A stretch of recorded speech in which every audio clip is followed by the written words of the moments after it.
말씀 보겠습니다. 히브리서 2장 1절로 4절입니다.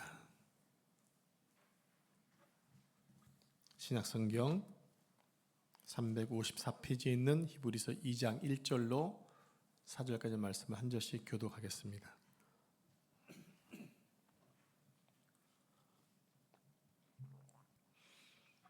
제가 1절 말씀 읽겠습니다. 그러므로 우리는 들은 것에 더욱 유념함으로 우리가 흘러 떠내려가지 않도록 함이 마땅하니라. 천사들을 통하여 하신 말씀이 견고하게 되어 모든 범죄함과 순종하지 아니함이 공정한 보응을 받았거든. 우리가 이같이 큰 구원을 등한히 여기면 어찌 그 보응을 피하리요. 이 구원은 처음에 주로 말씀하신 바요 들은 자들이 우리에게 확증한 바니 하나님도 표적들과 기사들과 여러 가지 능력과 및 자기의 뜻을 따라 성령이 나누어 주신 것으로서 그들과 함께 증언하셨느니라. 아멘. 아멘. 이 말씀은 살아계신 하나님의 말씀입니다.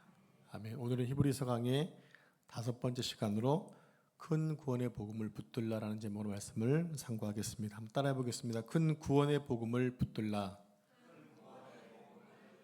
한 번 더 합니다. 큰 구원의 복음을 붙들라.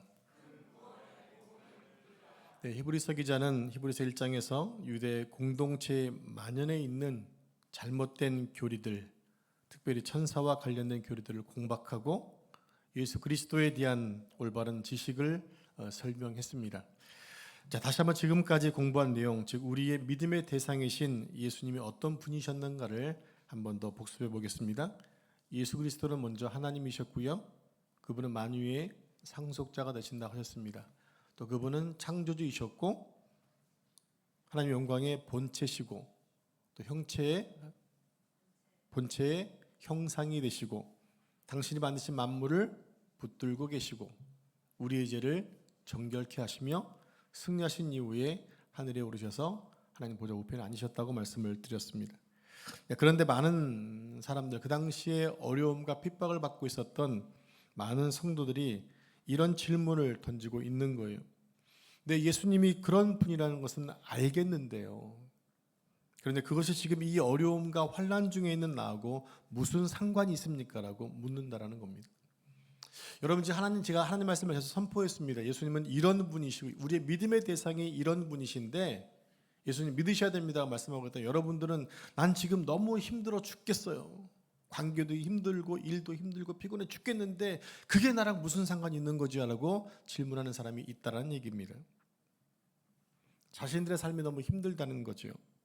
그래서 자신들이 얻은 구원에 대해서 등한히 여기고 비교하는 사람들이 많이 생겨났다는 겁니다. 이때 성령 하나님께서 히브리서 저자를 통해서 믿음을 저버리는 사람들을 향하여 우리 예수님께서 열어놓으신 큰 구원을 등한히 여기는 사람들에게 강력한 경고의 말씀과 권면의 말씀을 지금 오늘 본문에서 하고 있다는 얘기입니다. 그 권면의 말씀을 3가지만 생각해 보도록 하겠습니다. 첫 번째로 큰 구원은 예수 그리스도에 의한 계시의 복음이라는 것입니다. 자, 본문 1절 말씀을 같이 합독하겠습니다. 1절 시작. 그러므로 우리는 들은 것에 더욱 유념함으로 우리가 흘러 떠내려가지 않도록 함이 마땅하니라. 네, 1절의 시작을 그러므로라고 시작하고 있습니다.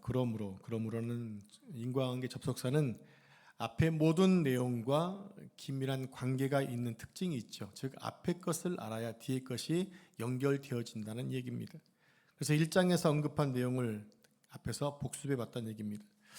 여러분, 히브리서가 어떤 상황 속에 쓰여졌다고 말씀을 드렸죠? 다 기억나시죠?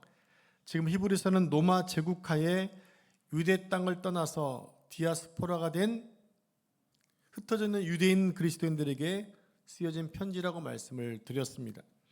여기서 말하는 유대인들은 복음을 듣고 개종한 유대인들을 말합니다.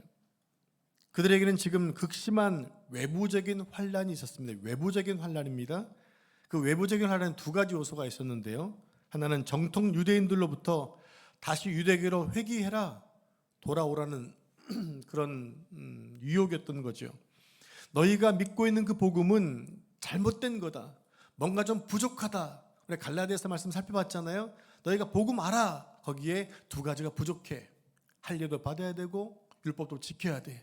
그래야 완전한 구원을 이룰 수 있어라고 했던 것처럼 우리 정통 유대교로 돌아오라고 계속 회유했던 사람들이 있었고 또 거기에 넘어간 사람들이 많이 있었다는 거죠. 또 다른 하나는 뭐였습니까? 노마 때 화자 이후에 노마 제국하에 있는 많은 사람들로부터 핍박을 받았습니다. 그리고 예수님을 믿으면 실제적인 삶 속에서 여러 가지 실존적이고 물리적인 손실을 감내할 수밖에 없는 상황이었다라는 거예요. 길드라고 하는 조합원에 들 수가 없기 때문에 금리도 20-30% 써야 되고 상거래가 안 되는 상황 속에 인생을 산다는 것은 너무나 어려웠죠. 그리스도인이기 때문에 그런 어려움을 감수했던 상황이 지금 외부로부터는 갈등과 어려움이었다는 겁니다. 근데 더 심각한 것은 내부적인 신앙의 혼란이었어요. 어떤 내용이 가게 되면 지난주 집중적으로 생각했던 게 뭡니까? 천사 숭배 사상이었어요. 천사가 모세에게 율법을 전해주고 하나님의 심부름을 하고 이런 것들 때문에 많은 사람들이 천사를 뭐 했다는 얘기입니까? 숭배했다는 얘기입니다. 여러분, 숭배했다는 얘기 무슨 얘기냐면 천사를 신으로 여겼다라는 거예요. 물론 천사는 우리보다 강력한 힘이 있어요. 그렇지만 하나님은 말씀하시길 천사 또한 피조물이다. 나중에 천국 가게 되면 천사가 우리의 뭐가 된다? 심부름꾼이 된다라고 말씀하고 있다는 얘기죠. 결론적으로 밖으로는 물리적인 혼란과 안으로는 신앙적 혼란이 혼재해 있었다는 얘기죠. 그런 위험스러운 상황 속에서 지금 그리스도인들이 이 히브리서를 받고 있다는 겁니다. 1장에서 강조하고 있는 예수 그리스도는 어떤 분이라고 하셨습니까? 한마디로 얘기하면 예수님은 하나님이시다는 거죠. 그분은 창조주이시고 구원자이시다. 우리 믿음의 대상이라는 겁니다. 여러분이 겪고 있는 그 많은 수많은 어려움들은 바로 이 예수님 때문에 당하고 있다는 얘기입니다. 이것이 히브리서 1장에서 저자가 얘기하고 있는 예수님에 대한 총칭이죠.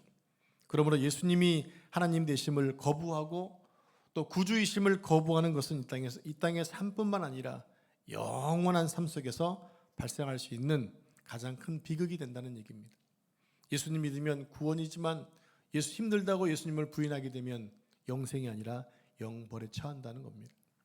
자, 1절에서 우리는 두 가지 깊이 봐야 될 단어가 있습니다. 두 개의 단어. 하나는 유념하다라는 단어이고요. 또 하나는 흘러 떠내려간다는 단어입니다. 일반적인 개념을 볼 때 유념하다는 말은 원어의 뜻은 이렇습니다. 주의를 기울이다. 즉 주의 말씀을 주의를 기울여 들으라는 그런 의미가 있습니다. 또 흘러 떠내려간다는 헬라어 언어는 여러 가지 의미가 있는데 미끄러져 떨어지다. 또 반지가 손가락에서 빠져버린다. 음식을 실수로 흘리다. 그리고 무엇인가 줄어버리다. 또 하나는 세어버린다는 뜻이 있어요. 여러 가지 뜻이 있죠. 그러니까 이 단어들을 한마디로 말하면 복음에 대한 관심 부족과 부주의로 인해 진리를 잃어버린다는 얘기입니다.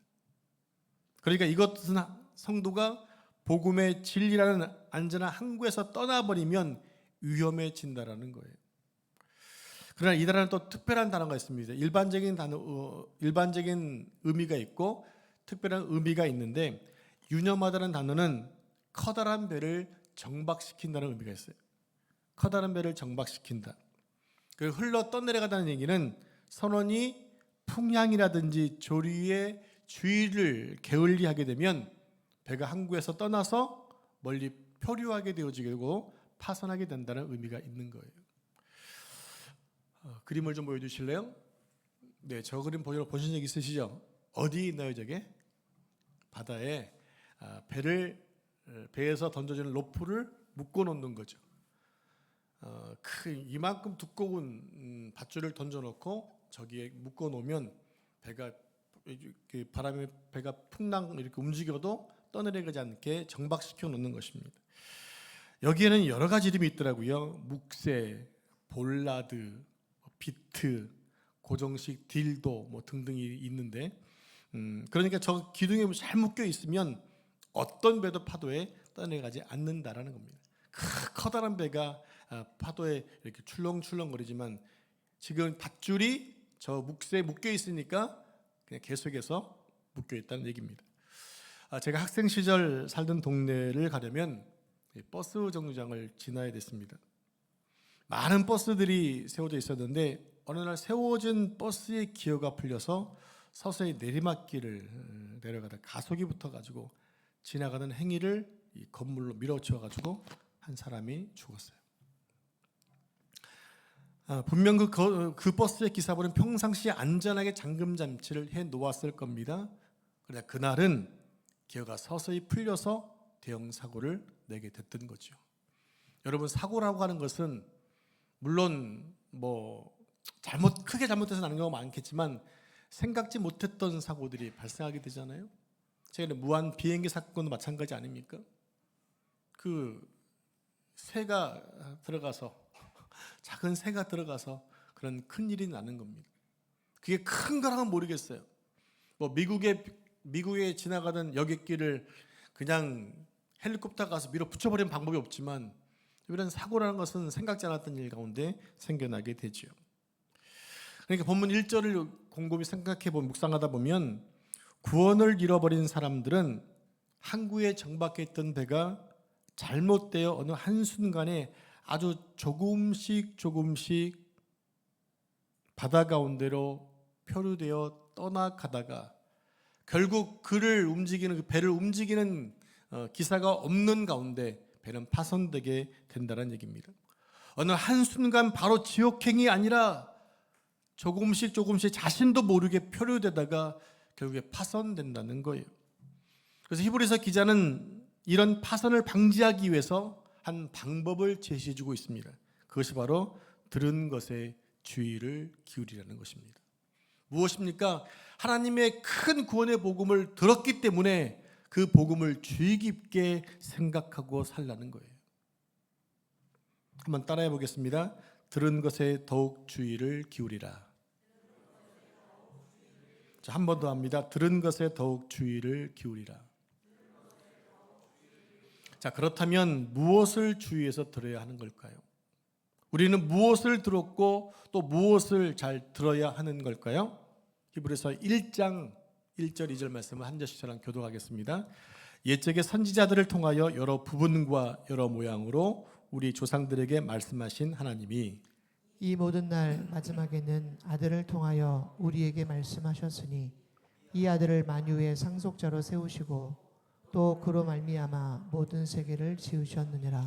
네, 핍박으로 인하여 많은 어려움 중에 있던 그리스도인들은 선지자들을 통하여 주신 하나님 말씀을 들었습니다. 그리고 마지막 날 하나님의 아들을 통하여 하신 말씀도 들었습니다. 그리고 그들은 예수님의 제자인 사도들을 통하여 하나님의 나라와 예수 그리스도에 대한 말을 들었습니다. 그러니까 어려움과 핍박 가운데서도 하나님이 여러 모양과 여러 부분으로 말씀하신 그 하나님의 복음에 주의를 기울이라고 말씀하고 있는 거예요. 주의를 기울여서 배가 항구에서 표류되고 파손되지 않도록 관심 있게 주의해서 계속해서 살펴보라는 거죠. 사랑하는 성도 여러분, 우리는 어떠한 상황 가운데서도 우리에게 주신 하나님 말씀에 주의를 기울여야 됩니다. 그래야 우리의 영혼이 안전합니다. 우리를 지키는 것은 하나님의 말씀이에요. 말씀에 든든히 세워진 신앙은 흔들리지 않아요. 우리가 자꾸 세상에 흔들리는 이유가 하나님 말씀에 대한 중심이 없기 때문에 흔들리는 거예요. 절대로 우리의 영혼이 파손되거나 표류되지 않도록 말씀을 굳건히 붙드시기를 축복합니다. 자, 두 번째로 그리스도를 통하여 계시하신 큰 구원의 복음을 등한히 여기는 것의 결과가 뭐냐? 하나님의 심판이라는 것입니다. 자, 본문 2절 3절 말씀 한 절씩 교독하겠습니다. 제가 2절 말씀 읽겠습니다. 천사들을 통하여 하신 말씀이 견고하게 되어 모든 범죄함과 순종하지 아니함이 공정한 보응을 받았거든. 우리가 이같이 큰 구원을 등한히 여기면 어찌 그 보응을 피하리요. 이 구원은 처음에 주로 말씀하신 바요 들은 자들이 우리에게 확증한 바니. 네, 2절에서 말씀하신 천사들을 통하여 하신 말씀은 율법을 가리킵니다. 그 율법의 말씀은 뭐하다는 얘기입니까? 견고하다는 거예요. 계속 2절을 보시겠습니다. 모든 범죄함과 순종하지 아니함이 공정한 보응을 받았거든. 3절입니다. 우리가 이같이 큰 구원을 등한히 여기면 어찌 보응을 피하리요. 이 구원은 처음에 주로 말씀하신 바요 들은 자들이 우리에게 확증한 바니. 이 말씀을 쉽게 풀으면 이런 말씀입니다. 천사들을 통해 받은 말씀에 순종하지 않냐면 심판을 피할 수 없는데, 이보다 더 크신 예수님을 통하여 사도들을 통해 주신 말씀을 등한히 여기고 거역하고 모욕한다면 어떻게 심판을 피할 수 있겠느냐는 겁니다. 결국 심판을 받을 수밖에 없다는 거죠. 무엇보다 예수님이 완성하신 복음을 등한시하면 영원히 죽게 된다는 겁니다. 왜냐하면 우리 예수님은 율법보다 크신 분이세요. 선지자보다 더 크신 분이세요. 천사보다 크시고 예수님 자체가 말씀이기 때문에 그렇습니다. 예수님의 말씀이 바로 가장 큰 구원의 복음이에요. 그래서 그 복음을 무시하면 영원한 멸망에 처할 수밖에 없는 거죠. 어떤 사람들이 말하기를 하나님은 사랑과 은혜가 풍성하신 분인데 그분이 왜 지옥을 만들어 놓고 사람들을 그리 보내겠습니까? 그런 일은 절대 없어요 라고 말하는 사람들이 있습니다. 아유, 그게 복음인 것 같지 않아요? 안 죽는다는데? 아주 그럴듯하고 사람들의 마음을 아주 기분 좋게 만드는 이 말에 속으면 큰일 납니다. 하나님은 사랑과 은혜의 하나님이심과 동시에 공의의 하나님이세요. 그렇게 율법에 순종하지 않으면 불순종에 대한 심판을 받듯이 복음을 등한시 여기고 복음을 거정하려고 거부할 때 그에 상응하는 보응을 받을 수밖에 없다는 것이 성경이 말씀하고 있는 거잖아요. 그러나 여러분, 감사하게도 우리 하나님께서는 이러한 심판을 피할 길을 열어주셨어요. 우리 영생의 길로 갈 수 있는 그 길을 열어주셨다고 하는 것입니다. 자, 우리 함께 로마서 8장 1절 말씀을 화면 보시고 합독하겠습니다. 시작. 그러므로 이제 그리스도 예수 안에 있는 자에게는 결코 정죄함이 없나니. 아멘. 누구 안에 있는 자? 그리스도 안에 있는 자는 뭐가 없어요? 결코 절대로 정죄함이 없다는 겁니다. 또 로마서 5장 1절 말씀 같이 합독합니다. 시작. 그러므로 우리가 믿음으로 의롭다 하심을 받았으니 우리 주 예수 그리스도로 말미암아 하나님과 화평을 누리자. 네, 그리스도 안에 있으면 정죄함이 없을 뿐만 아니라 하나님과 뭐한다? 화평의 관계를 누린다고 하는 거예요. 이것이 얼마나 위대하고 놀라운 축복입니까? 우리를 이렇게 인도해 준 하나님께 감사를 드리시길 바랍니다. 네, 그럼에도 오늘 본문 2절과 3절 관계를 잘 살펴보고 이해를 하셔야 됩니다. 천사들을 통해서 전하여 준 율법에 대하여 범죄한 자들은 그에 따른 공정한 심판을 받게 되는데, 이것이 2절 말씀이라면 3절도 동일한 심판의 말씀을 하세요. 예수님이 전한 말씀, 사도들이 전한 말씀을 거부하면 더 큰 심판을 받게 된다. 즉 2절과 3절의 말씀은 단절된 것이 아니라 연결되어 있다는 거죠. 그래서 율법을 범하였다는 뜻이 무엇일까요? 율법을 범했다. 즉 하나님의 명령하신 우상을 숭배하고 또 다른 신을 섬기고 부모에게 불순종하고 간음하고 살인하면 어떻게 됩니까? 이 사람 다 하나같이 돌에 맞아 죽습니다. 십계명 가운데 도둑질하고 하는 것들은 돌에 맞아 죽지 않지만 우상을 섬기는 것, 하나님의 일을 만홀히 여기는 것, 부모를 불순종하는 것, 간음하고 살인하는 것들은 다 죽음에 해당되는 죄였어요. 무시무시한 법 아닙니까? 그런데 만약에 신약교회 시대에 이런 율법을 적용하여 가르치면 어떻게 될까요? 율법은 구약의 법이잖아요. 신약교회, 우리가 이 시대에 살고 있는 우리들에게 이런 율법을 적용한다면, 돌에 맞아 죽을 수 있는 법을 적용한다면 어떻게 될까요? 가르쳐야 할까요? 말아야 할까요? 당연히 가르쳐야 되죠. 그 법이 필요 없었다면 성경을 만들 때 신약 성경을 만들면 되잖아요. 근데 구약과 신약을 같이 합쳐서 한 성경이 되었습니다. 하나님 말씀이라는 것입니다. 왜냐하면 하나님 말씀은 1.1획도 없어지지 않는다고 말씀하시잖아요. 도리어 이 말씀을 적용하지 않는 것이 문제입니다. 다만 다른 예를 들어보겠습니다. 오늘날 우리는 유월절을 지키거나 5대 제사를 지키지 않습니다. 혹시 여러분들 열심히 주님을 섬긴다고 그래가지고 우리 몰래 가서 이렇게 양을 잡는 분 안 계시죠? 소를 잡는 분 안 계시죠? 그렇다고 해서 우리가 이런 절기 및 제사의 의미를 완전히 외면하고 신앙생활하고 있는 것은 아니라는 겁니다. 우리는 예수 그리스도를 통해서 이루신 완전한 유월절 속죄의 제사를 기억하면서 감사하면서 하나님을 예배하고 있어요. 그 예배 정신을 잃지 않고 있다는 거예요. 유월절 번제 완전한 자기 희생을 드리는 그런 마음으로 우리가 예배하고, 가장 소중한 것을 드리는 소제에 따라서 가장 소중한 것을 드리기도 하고, 속죄 제사를 드리고 감사의 제물을 드리는 모든 것이 다 그 예배 정신에 포함되어 있다고 하는 거예요. 그러니까 우리 예배는 그렇게 정식적으로 유월절을 안 지키고 5대 제사를 안 지키지만 예배 정신만은 가지고 지키는 것이 맞다라는 거예요. 그럴 때 그 예배를 받으시는 거예요. 여러분, 끊겨진 것이 아니라 연결되고 있는 거죠. 오늘은 그 예배 정신이 우리 가운데 있다라고 하는 거예요. 자, 오늘 본문 2절에 보면 히브리서 저자는 하나님께 대한 죄에 대해서 두 가지를 말하고 있어요. 두 가지. 하나는 뭐냐면 범죄함과 또 하나는 순종하지 아니함이에요. 범죄함은 어떤 의미냐? 넘지 말아야 할 어떤 경계선을 넘어버리는 것을 말합니다. 접근 금지, 또 뭐가 있죠? 입산 금지. 군부대 앞에 가면 접근하면 뭐 한다고 써 있죠? 접근하면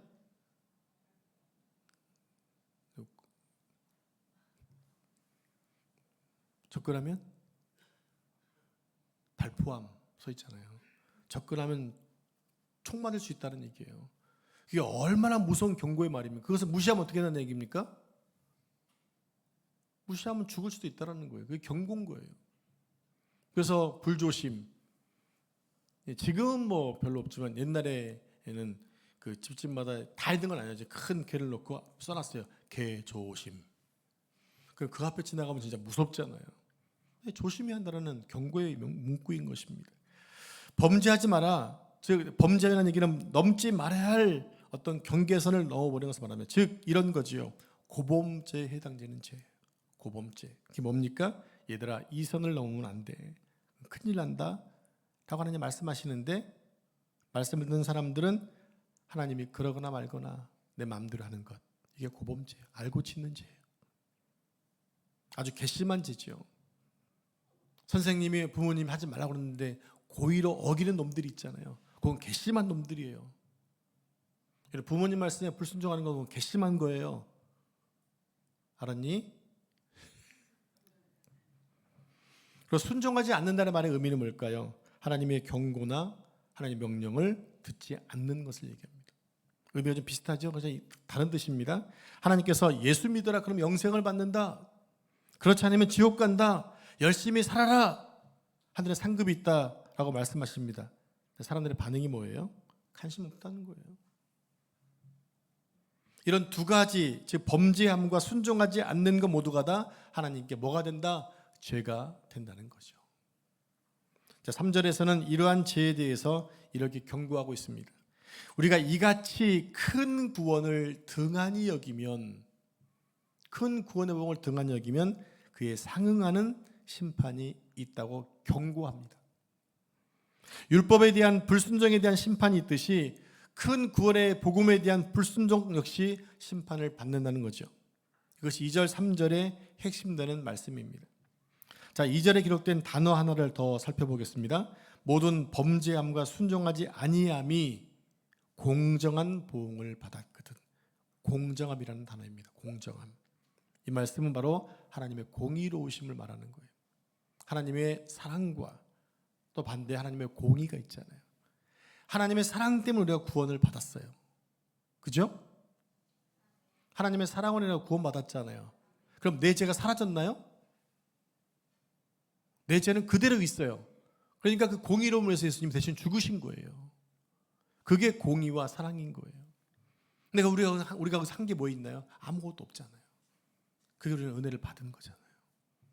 우리는 늘 감사밖에 없는 거예요. 그래서 여러분들 뭐 하면 다 하나님의 은혜였습니다, 이렇게 고백하는 게 그게 겸손한 태도인 거예요. 내가 뭐 공부를 잘해서, 내가 좀 잘생겨서 등등. 그것도 누가 하게 해주신 거죠? 그렇잖아요. 우리는 늘 어떤 고백해야 되는 거예요? 모든 것이 다 하나님의 은혜고 모든 것이 다 주님께서 하셨습니다라고 고백할 수 있어야 돼요. 그것을 진실함으로 하셔야 됩니다. 그냥 입에 바른 소리로 하시면 안 돼요. 마음을 다해서 모든 것이 하나님의 은혜였습니다라고 고백할 때 하나님이 영광 받으신다는 얘기입니다.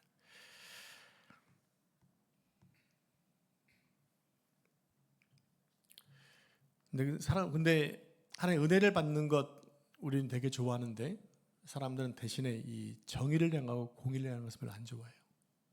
왜 그러냐면 공의와 정의는 거기에 자기 희생이 따라야 되거든요. 정의로운 삶을 살고 공의로운 삶을 살려면 거기에 해당되는 희생의 삶을 살아야 되는데 그것은 하기 싫기 때문에 공의와 정의를 밀어내는 거죠. 근데 하나님은 공의로우신 분이세요. 하나님은 불법함과 불순종함에 대하여 항상 공의로우신 판단을 하시고 그것에 대해서 심판하신다는 겁니다. 예수님은 누가복음 12장 47절에서 이렇게 말씀하셨어요. 함께 같이 화면 보시고 읽겠습니다. 시작. 주인의 뜻을 알고도 준비하지 아니하고 그 뜻대로 행하지 아니한 종은 많이 맞을 것이요. 그래서 많이 맞는다는 말씀이 나옵니다. 이 말은 심판을 말하는 거예요. 그러니까 하나님의 뜻을 알고도 준비하지 아니하고 하나님의 뜻대로 행하지 않는 종들은 심판에 넘겨진다는 겁니다. 계속해서 히브리서 10장 28절 29절 말씀 한 절씩 교독합니다. 모세의 법을 폐한 자도 두세 증인으로 말미암아 불쌍히 여김을 받지 못하고 죽었거든. 하물며 하나님의 아들을 짓밟고 자기를 거룩하게 한 언약의 피를 부정한 것으로 여기고 은혜의 성령을 욕되게 하는 자가 당연히 받을 형벌은 얼마나 더 무겁겠느냐. 네, 너희는 생각하라. 모세의 법을 폐했다는 게 뭡니까? 율법을 거부했다는 얘기입니다. 율법을 지키지 않았다는 얘기입니다. 그 두세 증인으로 말미암아 불쌍히 여김을 받지 못한다고 죽었다는 말은 무슨 얘기냐? 심판을 받았다는 얘기입니다. 그렇습니다. 우리 주님의 말씀을 거역하고 사도들이 전한 복음을 등한히 하면 절대로 하나님의 심판을 피할 수 없다라는 거죠. 하나님의 복음을 등한히 하고 거부하며 모욕할 때 임하는 하나님의 심판은 절대로 피할 수 없다는 겁니다. 그러면 우리는 큰 구원의 복음을 굳게 붙잡고 있어야 됩니다.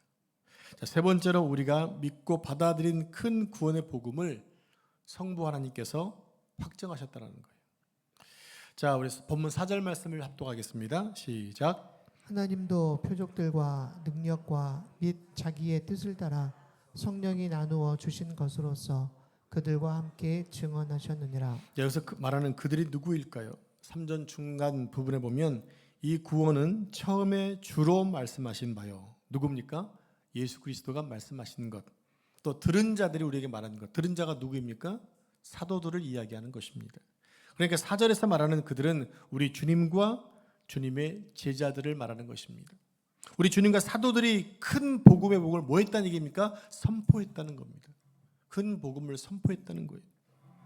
누가복음 4장에 보면 예수님께서 사탄에게 시험 받으신 이후에 당신의 고향으로 돌아가셔서 안식일에 회당에 들어가 두루마기를 펴서 이렇게 읽습니다. 누가복음 4장 18절 19절 말씀 한 절씩 교독하겠습니다.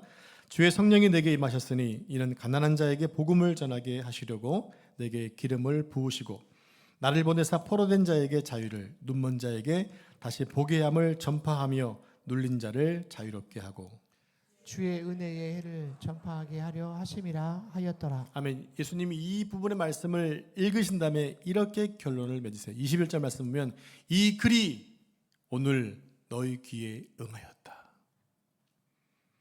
이사야에 말씀하신 700년 전에 했던 말씀이 그냥 선포된 말씀인 줄 알았는데 그 말씀이 당신을 향한 말씀이요 그 말씀이 오늘 너희에게 들렸다. 뭡니까? 내가 지금 메시아라는 거예요. 성도 여러분, 예수님께서 선포하신 이 말씀에 대하여 나사렛 사람의 반응이 어떠했습니까? 복음을 받아들였나요? 그들은 거부합니다. 예수님 말씀을 들은 사람들이 화가 나서 예수님을 동네 밖으로 낭떠러지 끌고 가서 밀어뜨리려고 합니다. 예수님을 죽이려고 한 거예요. 왜냐하면 예수님께서 하나님의 복음을 전하여주고 하나님 나라 운동이 시작되었다라는 복음을 선언하셨기 때문입니다. 그런데 불행하게도 예수님 말씀을 들은 사람들은 복음을 받아들이지 않아요. 도리어 그 복음을 전하는 자를 죽이려고 해요. 오늘날 세상 사람들이 교회를 싫어하는 이유 똑같습니다. 그들은 복음을 싫어합니다. 그래서 교회를 싫어하고 믿는 여러분들을 싫어하는 거예요. 세상이 여러분들을 미워하셔도 여러분들 걱정할 거 없으세요. 아, 내가 참 믿는 자구나 라는 것들을 확증받을 수 있기 때문에. 그리고 예수님의 사도들에 의해 복음이 다시 편지 형태로 전해져서 우리에게 증거되었고, 우리는 그 편지들을 하나님 복음으로 믿고 있는 것입니다. 이것이 본문 3절에서 말씀하고 있는 들은 자들이 우리에게 확증한 바라고 말씀하고 있는 거죠. 그리고 본문 4절의 첫 단어가 무엇인가요? 하나님도입니다. 하나님께서도 표적들과 기사들을 통해서 예수 그리스도와 사도들과 함께 천국의 복음을 증언하신다고 말씀하세요. 여러분, 예수님은 공생의 3년 동안 엄청나게 많은 기적을 베푸셨습니다. 그리고 복음을 선포하셨습니다. 그리고 사도행전을 보면 사도들도 많은 기적을 행했고 복음을 선포했습니다. 그리고 하나님께서는 이러한 많은 기적과 복음 선포에 대하여 너희 말과 행위가 옳다고 인정하시면서 확증해 주셨다고 하는 거예요.